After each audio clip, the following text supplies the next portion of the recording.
7장 24절부터 8장 2절까지 같이 읽겠습니다. 짧으니까는 같이 읽겠습니다.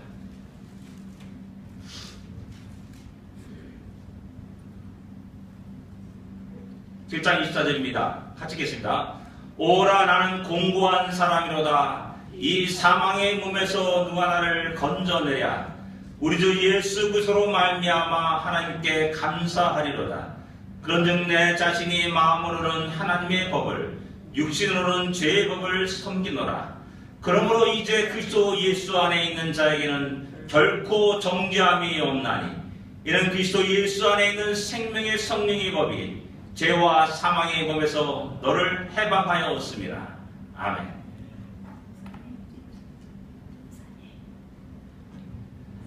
이 8장을 우리 보통 로마서의 꽃이라 이렇게 말을 합니다.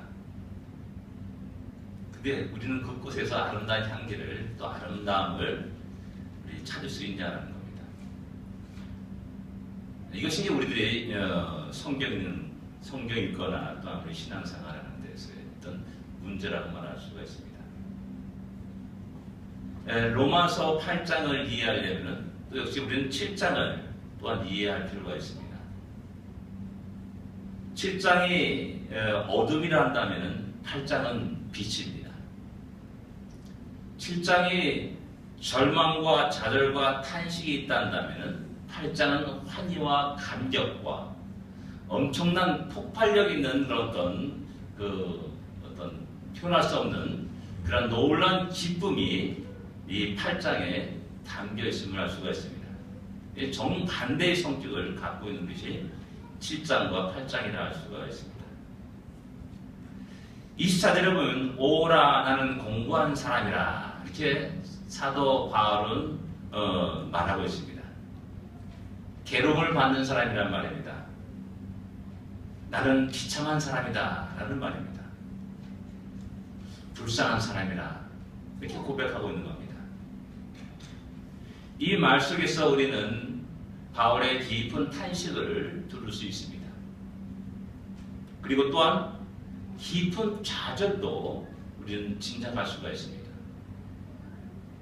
그리고 바울의 절대 무능력한 그러한 모습, 연약한 모습도 우리는 찾아볼 수 있습니다. 어떻게 보면 바울의 영혼의 깊은 심연에서 터져나오는 울부짖음과 절규라고도 말할 수가 있습니다. 다른 한편으로는 어떻게 보면 바울의 깊은 죄의식 같은 그런 느낌마저도 들기도 합니다. 그런데 바울의 이러한 탄식과 또한 좌절과 무능력과 어떤 깊은 울부짖음, 과연 이 사건은 바울의 언제적 사건인가, 경험인가라는 겁니다. 어떤 사람은 회심 이전의 사건이라고 주장하는 사람도 있습니다. 아마도 그리스도에 멀리 있던 사람, 율법 아래 있던 사람들이 절망적인 투쟁을 벌이는 그런 사도 바울의 경험에서 나온 탄식이다라고 말하기도 합니다. 또 어떤 사람은 이 사건은 어쩌면 회심 이후에 영적 투쟁을 말하는 것이다 라고 이렇게 주장하는 사람도 있습니다. 왜냐하면 회심 이전에 이런 공고함을 사람들은 결코 느끼지 못한다는 사실입니다. 예를 들면 우리가 예수를 믿기 전에 주일날 예배 안 드리는 것에 대해서 우리가 양심의 가책을 느낀 적이 있습니까? 한 번도 없었습니다. 예수 믿기 전에 우리가 성경을 읽지 않는 것에 대해서 죄의식을 느끼는 사람이 있습니까? 한 사람도 없습니다. 예수 믿기 전에 창조주를 기억하지 못하고 그분께 영광을 돌지 못하는 것에 대해서 탄식하며 괴로워한 적도 있습니까? 전혀 없었습니다. 이런 거 볼 때 아무래도 이 탄식과 고통과 괴로움, 좌절과 절망은 주님을 알고 난 이후에 또한 하나님의 뜻을 깨닫고 난 이후에 바울이 절망하면서 외치는 말일 것이다 라고 이렇게 주장하는 겁니다. 즉 회심 후에 성화, 선결의 과정 속에서 죄와 싸우는, 처절하게 싸우는 사도 바울의 그 처참한 그 상황을 표현하는 말이다라고 주장하는 겁니다.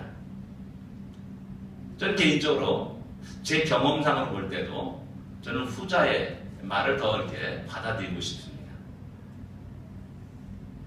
왜 또 생각하시는 것은 이 절규의 부르짖음의 이 심각성이라는 겁니다. 단지 이제 감기 걸려가지고 좀 불편하고 어렵고 힘든 그런 상황에 부르짖은 절규가 아닌 겁니다. 운동하다가 발 삐끗해가지고 삐었습니다. 참 고통스럽습니다. 걷지 못하는 그런 불편함이 있죠. 결국 이 사도 바울의 이 외침은 그 정도의 불편함과 고통이 결코 아니라는 사실입니다. 탄시 속에서 그는 앞에 있는 사망의 몸을 보게 되는 겁니다. 그건 뭐냐면 죽음을 보면서 내뱉는 절규와 부르짖음, 깊은 탄식, 그 속에서 자기 자신이 아무것도 할 수 없는, 자기의 능력과 지혜가 아무것도 아니라는 자신의 무능력을 토해내는 그러한 말이라 할 수가 있는 겁니다. 제가 저 수영을 잘 못합니다. 지금 약간 합니다. 뜰 줄 알아요. 근데 과거 이제 군약계 때 시골에 가지고 이제 막 같이 놀다가 둔봉에서 수영하는데 어떤 사람이 싹 멋있게 수영하더라고요. 다른 동네가 멋있게 뽕 잤다가 풍덩 빠졌습니다.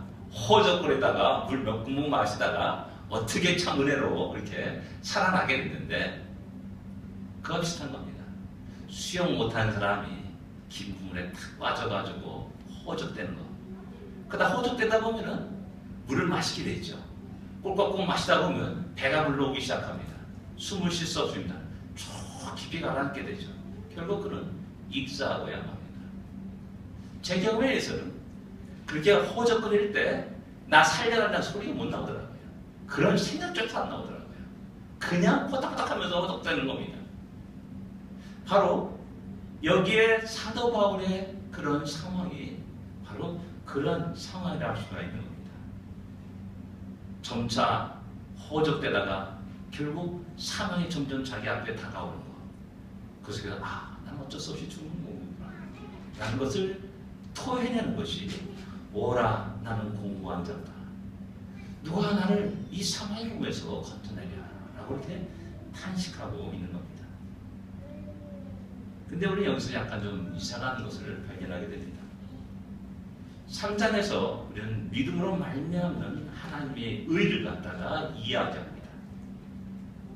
그 하나님의 의로 말미암아 우리가 의롭다면 칭함받다라고 성경은 이미 3장부터 쭉 이야기하고 있습니다. 근데 왜 사도 바울은 이런 깊은 탄식을 하고 있냐는 겁니다. 그 원인은 바로 자신의 모순된 모습을 발견하게 되는 겁니다. 자신의 모순된 모습 앞에서 그는 탄식하고 좌절하고 절망하게 되는 것이죠. 저 사람을 사랑해야 된다고 주의 말씀은 이야기합니다. 원수까지 사랑하라고 말씀합니다. 자기를 비판한 자를 위해서 기도하라고 우리 주님은 말씀합니다. 그런데요, 내 안에는 도저히 사랑할 수가 없는 겁니다. 여기에 모순된 자기 자신의 모습이 발견되는 겁니다. 미워하지 말고 증오하지 말고 시기하지 질투하지 말라라고 이야기합니다. 알고 있어요. 주의 계명을 알고 있어요. 그러나 나의 실적인 삶은 그 왕은 전혀 정반대의 삶을 살 수밖에 없는 자신의 현실을 발견하는 겁니다. 여전히 내 안에는 시기와 질투가 있고 미움과 증오가 있고 탐심이 있고 정욕이 늘 날마다 내 안에서 솟구쳐 오르는 그런 자신의 모순된 모습. 자기의 의지로 그것을 버릴 수 없고 자기의 지혜로 그를 물릴 수 없는 그런 자신의 모습을 너무나 괴롭고 거기에 탄식하고 절규하는 것이죠. 이와 같은 모습은 우리 모든 신앙들이 어쩌면 5년, 10년, 20년 살아오면서 경험하는 것일 수 있습니다. 아니, 제가 경험하기도 했습니다. 처음에 우리가 예수를 믿을 때 우리는 너무나 놀라운 기쁨과 감격 속에서 두려울 것이 없습니다. 모든 것을 믿음으로 행하면 다 승리할 것 같습니다. 그래서 각오를 하죠. 기도해야 되고 성경도 읽어야 되고 또 새벽기도 나가야 되고 각오를 하는데 어떻습니까? 작심삼일이라 얼마 안 가지고 다 옛날 내 모습 다 돌아가는 겁니다. 그 놀라운 승부가 간격은 며칠 못 가요. 며칠 가게 되면 또 여전히 옛생활, 옛 모습, 자기 자신의 모습을 발견하게 되는 거죠. 이것이 우리들의 연약한 모습입니다. 나약한 모습입니다. 날마다 실패합니다. 그래서 좀 더 하나님이 나아가고 싶은데 그렇지 않은 내 자신의 현실의 모습, 거기에 우리는 좌절하고 낙심하죠. 그러면 어떤 말을 하냐면은 주위 사람들이 다 경험한 사람들, 한 20년, 30년 예수 믿은 사람들이 얘기합니다. 야, 그렇게 열심히 하지 마. 너 나중에 썰어져. 너 좌절해. 라고 이렇게 말을 합니다. 그럼 또 그 말을 듣고 적당히 또 이제 점점 처음에 뜨겁게 신앙생활하고 열심히 신앙했던 사람들이 점점 평범한 신앙의 모습으로 변해가는 그런 과정도 우리는 보게 됩니다. 성경을 아는 것이 더 괴로울 때도 있습니다. 성경을 알면 알수록 더 깊은 죄의식에 빨려 들어갈 수도 있습니다. 그럼 구약 성경을 여러분들 읽습니까? 바울 시대에는 성경이 구약 성경을 말하는 겁니다. 특별히 예언서 읽다 보면 어떤 마음이 듭니까? 무섭습니다. 참 더 죄악을 지적하는 내용들입니다. 아주 바람직한 그런 마음도 듭니다. 그런 면에서 어떻게 보면 나도 이런 죄를 졌는데 하나님 나를 징계하시면 어떻게 되는가? 나를 심판하시면 어떻게 되는가? 라는 그런 두려운 마음도 일어나게 됩니다.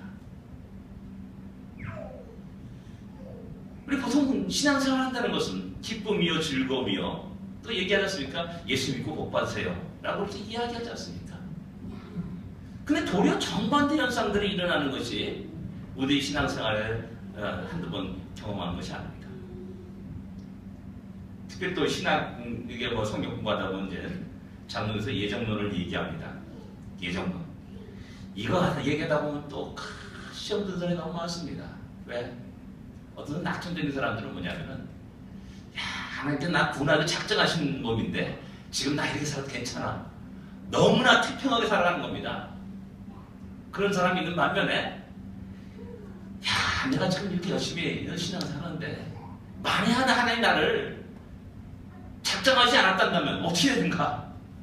이런 두려움 속에서 공포 속에서 또 상담하는 사람도 있는 것을 종종 보게 됩니다.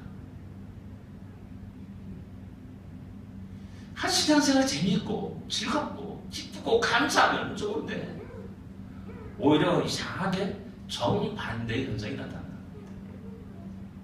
아마 사도 바울이 그런 고민 속에 빠졌던 것 같습니다. 예수를 알았어요. 너무나 감사하고 너무나 놀랐습니다. 근데 보니까는 참 너무나 괴로운 겁니다. 그러기에 그는 말합니다.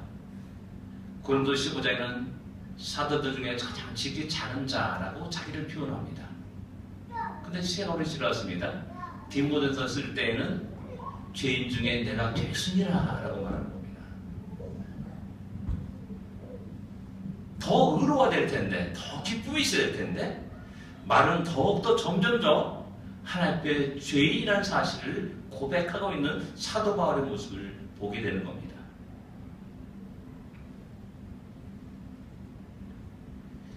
근데 우리에게 감사한 것이 있습니다. 사도 바울은 로마서를 7장 24절에서 멈추지 않습니다. 24절에 멈춘다면 절망입니다. 신앙생활은 너무나 힘들고 어렵습니다. 좌절감만 일어나게 되는 겁니다. 근데 사도 바울은 그 다음에 우리 주 예수 그리스도로 말미암아 하나님께 감사하도다 라고 이제 고백하고 말합니다. 너무나 큰 탄식이 있습니다. 깊은 좌절과 절망이 있습니다. 그것 때문에 너무나 괴롭습니다. 근데 옆에 딱 보니까 누가 있습니까? 나를 위해 돌아가신 우리 주님이 계시는 겁니다. 사도 바울이 어떤 사람이었습니까? 그는 살인자였습니다. 그는 교회를 잔멸하려고 계획하고 달려갔던 사람이었고 크리스찬들을 잡아가지고 옥에 가둔 사람이었습니다.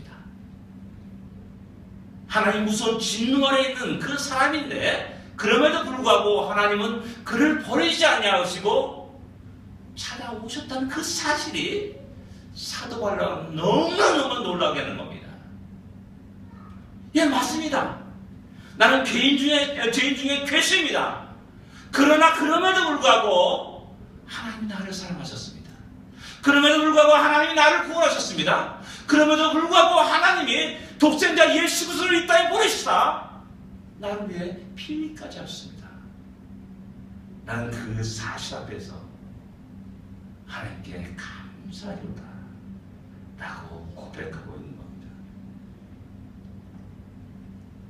이 우리들이 신앙의 즐거움이 여기 있는 겁니다.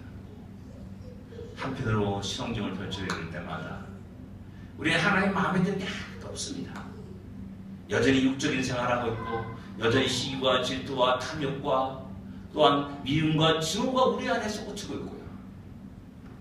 입을 열면 욕이 나오고 입을 열면 불평과 원망이 나오고 입을 열면은 감사와 찬양이 나오지 않습니다.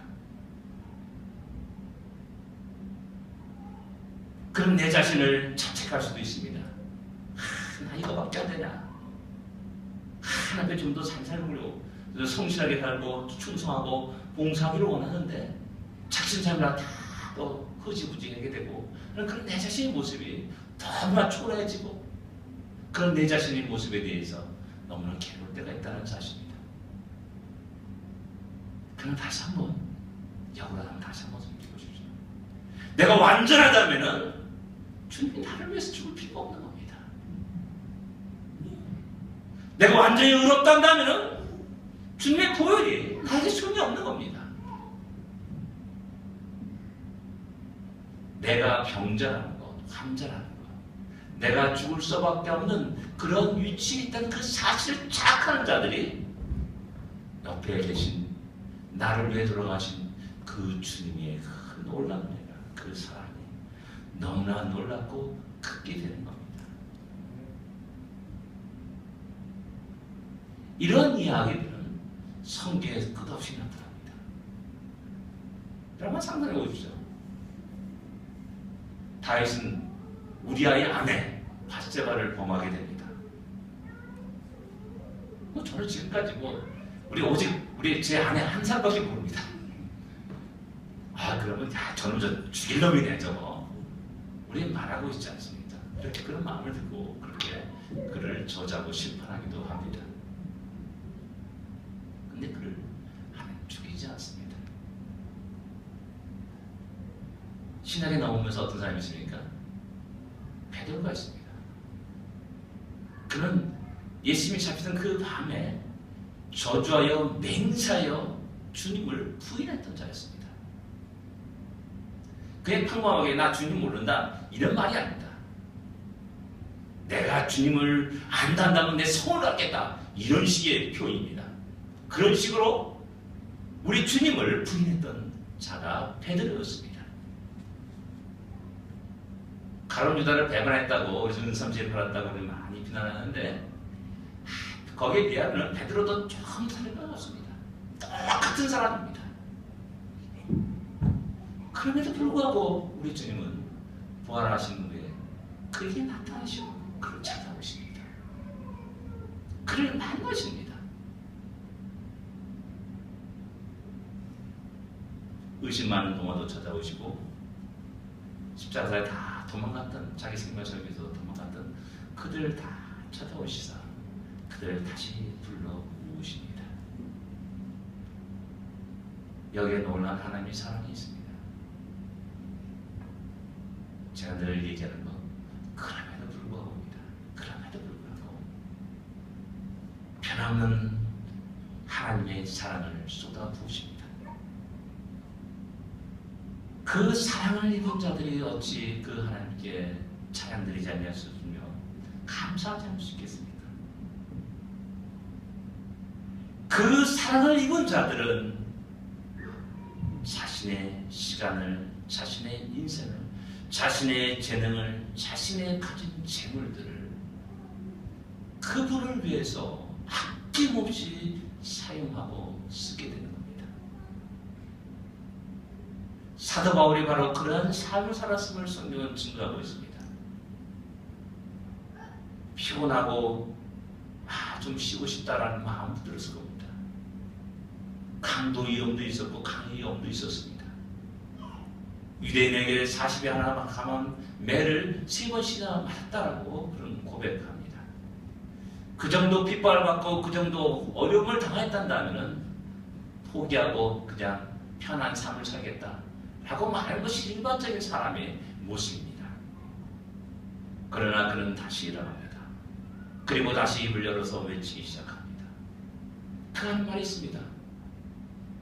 그리스도의 사랑이 우리를 강권하신도다 라고 말합니다.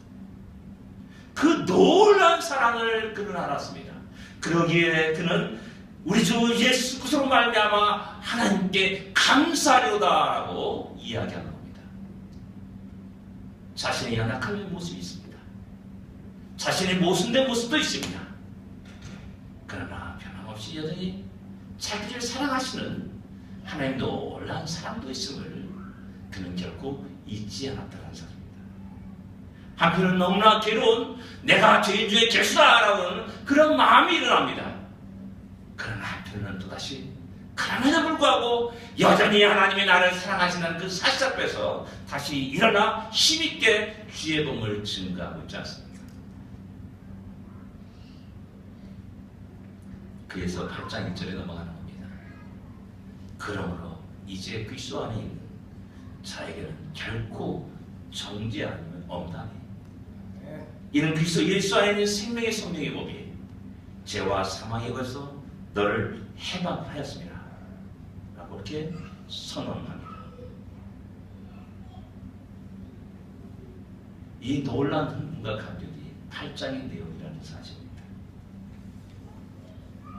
그래서 영원토록 주님을 위해서, 하나님의 영광을 위해서 자신의 삶을 드려가게 됩니다.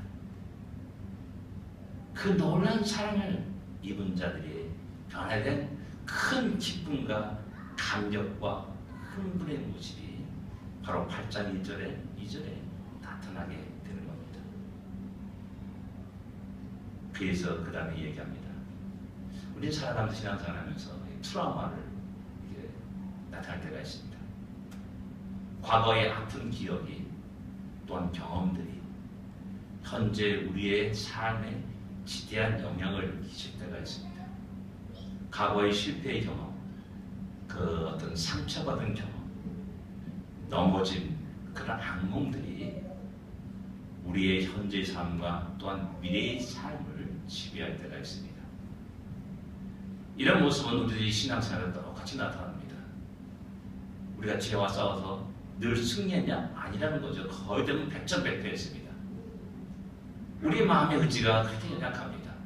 결단이 며칠 못 갑니다. 늘 죄와 싸워서 실패하고 넘어집니다.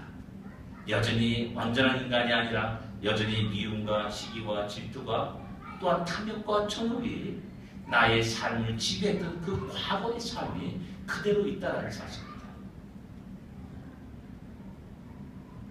그런데요, 이 로마서 8장에는 그런 과거의 트라우마의 모든 것에서 완전히 싹 씻어버리는 너무 놀라운 말씀들이 줄줄이 있습니다. 8장 31절에 이렇게 말합니다. 누가 우리를 대적하리요? 누가 우리를 대적하리요? 하나님이 우리를 위하시는데 누가 우리를 대적하리요? 라고 말씀합니다. 여기서 하나님은 그냥 성부 하나님 그분만을 얘기하는 합니다. 8장에는 성자 하나님, 성부 하나님, 성령 하나님이 드디어 나타납니다. 그 하나 성령 하나님께서 우리의 양자됨을 증언한다라고 말씀합니다. 또 더 나아가서 그 성령 하나님께서 우리에게 아버지라고 하나님을 부를 수 있게 한다라고 말씀합니다.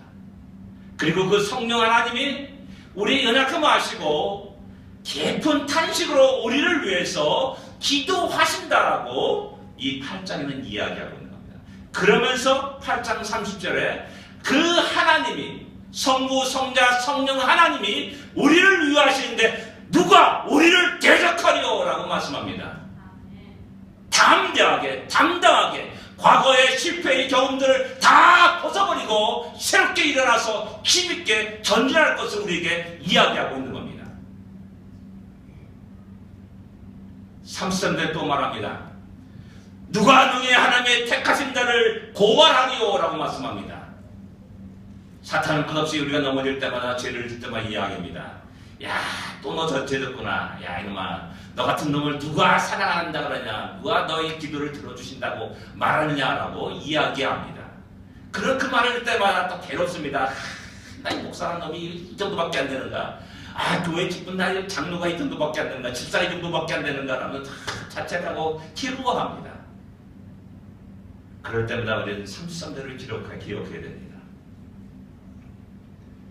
누가 송사리요? 고발이라는 말 과거에 번역은 송사리요라고 기록되어 있습니다. 하나님이 택하셨습니다. 그리고 30절에 또 말합니다. 누가 정죄하리요라고 말합니다. 어느 누구도 우리를 정죄할 자가 없습니다. 왜? 우리는 사망의 법에 지배를 받는 자들이 아니기 때문에 그렇습니다. 도리어 하나님의 은혜와 사랑의 법, 생명의 법에 지배를 받는 자이기 때문에 그렇다라는 사실입니다. 그 다음에 35절에 또 말합니다. 누가 우리를 그리스도의 사랑에서 끊으리고 누가 우리를 그리스도의 사랑에서 끊을 수 있나? 근데 우리 스스로 내가 끊었다라고 생각하는 게 이 문제입니다. 내가 죄를 졌습니다. 하나님 날 믿어하실 거야. 하나님 나를 사랑하지 않을 거야. 하나님 나에게 무섭게 진노하실 거야. 라고 우리 스스로가 그렇게 생각합니다. 그리고 우리가 떠납니다. 교회를 떠납니다. 신앙생활을 떠납니다. 이 멍청한 바보 어디 있습니까? 꼭 우리 이제 우리 애기들이 그런 겁니다. 엄마가 눈 확 뜨면 엄마 나를 무서운다. 나 미워한다. 네 밖에 나가겠다. 도망갑니다. 뭐 그런 우리 군락기 때 그런 일이 종종 있지 않습니까? 그런 어리석음을 보여주면서 드러내면서 신앙을 합니다. 그러나 우리 주님은 여전히 당신이 사랑하는 수도 없으십니다. 결코 그리스도의 사랑에서 끊을 수 있는 어느 것도 이 땅에 없다는 사실을 갖다가 사도 바울은 선포합니다. 이것이 바로 사도 바울이 경험한 체험한 것들이었습니다. 가장 극악무도할 때 주님은 그를 찾아왔습니다. 여전히 사랑하셨습니다. 가장 어렵고 좌절과 절망할 때 주님은 그를 찾아와서 위로하십니다. 격려하십니다. 다시 일어나라고 말합니다. 다시 가라고 말합니다. 다시 외치라고 말합니다. 내가 너를 붙잡고 있다. 이 성에는 너를 사랑하는 우리 나의 백성이 많다 라고 하면서 끝없이 그에게 위로하고 격려하며 힘을 내라고 말씀하시는 것이 우리 주님의 모습이었습니다. 8장 38절과 39절에 이렇게 말합니다. 내가 확신하노니 사망이나 생명이나 천사들이나 권사들이나 현재이나 장래이나 능력이나 높음이나 기쁨이나 다른 어떤 피조물이라도 우리를 그리스도 예수 안에 있는 하나님의 사랑에서 끊을 수 없으리라. 이것을 확정한다는 겁니다. 사순절 기간 동안에 다시 한번 그 놀라운 사랑을 확인할 수 있는 우리가 되길 원합니다. 흔들리지 아니하고 그럼에도 불구하고 우리를 사랑하시고 우리 가운데 역사하시고 우리의 삶을 인도하시고 개입하시는 그 주님의 놀라운 사랑, 은혜들을 마음껏 찬양하며 진정 하나님께 온전히 영광 돌리는 그런 아름다운 신앙의 모습으로 우뚝 설 수 있는 우리 모두가 되기를 원합니다. 우리 시온 성도가 되기를 원합니다. 기도하겠습니다.